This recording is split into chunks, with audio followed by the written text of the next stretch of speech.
Hello friends, నేను మీ అన్ఫాల్. మీరంతా ఎలా ఉన్నారు? నేనైతే చాలా బాగున్నాను.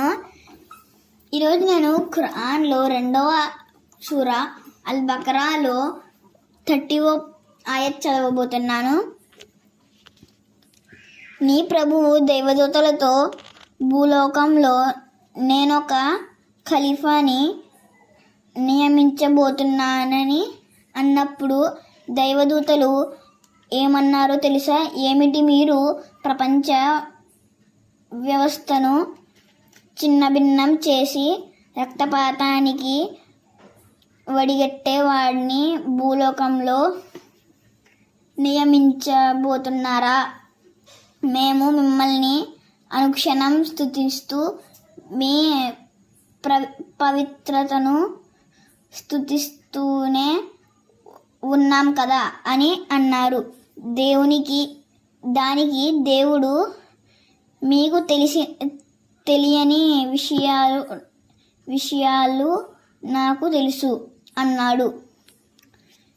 ఈ ఆయతలో మనకు ఏం తెలుస్తుందంటే,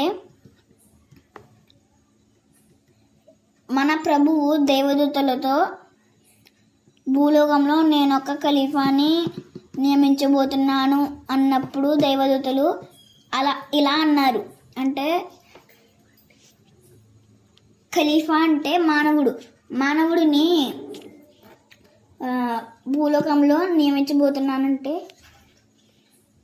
అప్పుడు దైవదూతలు ఇలా అన్నారు. ఏమిటి? మీరు ప్రపంచ వ్యవస్థను చిన్నభిన్నం చేసి రక్తపాతానికి వడగట్టే వాడిని భూలోకంలో నియమించబోతున్నారా? అంటే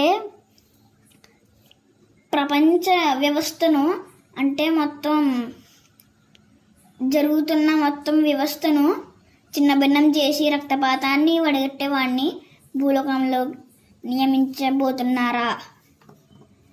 అంటే మొత్తం ఈ వ్యవస్థను చిన్నభిన్నం చేసి రక్తపాతాన్ని వడగట్టేవారంటే అన్ని తప్పు పనులు చేసి మొత్తం అందరినీ చెడు పనులకు దారి చూపించి చేసేవారిని భూలోకంలో నియమించబోతున్నారా, తయారు చేయబోతున్నారా అని అంటున్నారు.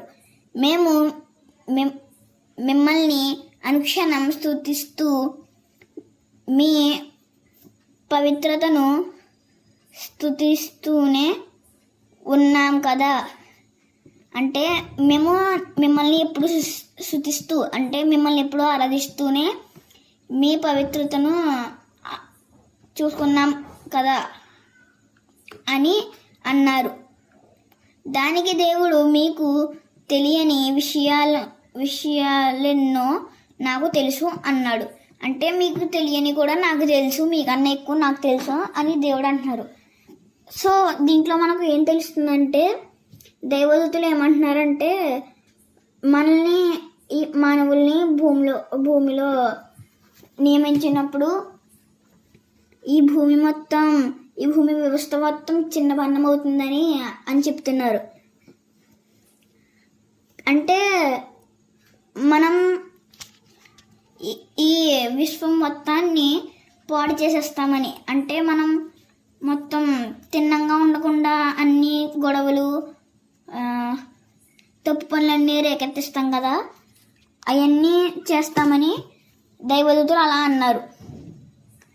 సో మనం ఎప్పుడు మంచి పనులు చేస్తూ గొడవలు రేకెత్తించకుండా మంచి పనులు చేస్తూ ఉంటే దైవదూతలకు కూడా హ్యాపీగా ఉంటుంది, దేవుడికి కూడా చాలా హ్యాపీగా ఉంటుంది. మనం ఎప్పుడు మంచి పనులు చేస్తూ ఉంటే ఎంతో